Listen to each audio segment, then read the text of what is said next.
una po kaming nag-ugnayan ni VP Sara, yun ang bili niya po sa akin na hindi na po pwede na gawa-gawang mga witness katulad ni Madriaga, hindi na pwede yung mag-iimbento ng kwento.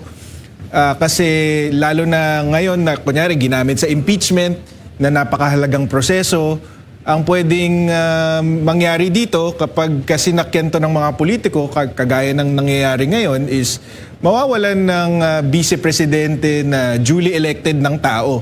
So masyado nang mabigat yung consequence, hindi na pwedeng hayaan na lamang.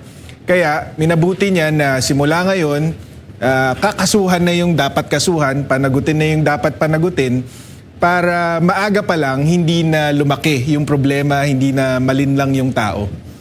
Yung perjury, yun ang rekomendasyon natin kay VP Sara kasi yung sa cyber libel kasi or libel, kailangan merong element yun ng publication. Kunyari, hindi naman natin mapatunayan kunyari na si Madriaga pinublish niya yung affidavit niya. Malamang dyan ang abogado niya or sino mang tao sa likod niya, yun ang nag-publish nun. Kaya ayaw na nating isipin yung technicality na yun. Kaya nag-focus tayo sa perjury. Ang perjury lang naman, kailangan lang natin patunayan na sa isang sworn statement, katulad ng affidavit niya, nagsinungaling siya. At yun, madali nating mapapatunayan yun.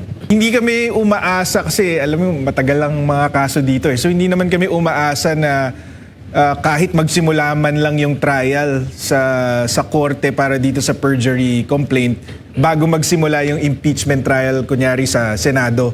Wala naman kaming ganong ilusyon na matatapos agad.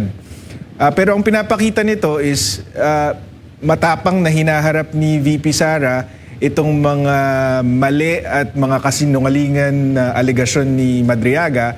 Kaya kinasuhan na niya. Kasi sa impeachment, wala namang consequence kay Madriaga pag mapatunayang nagsisinungaling siya . Pero dito sa perjury, kapag napatunayan nagsisinungaling siya, kulong siya.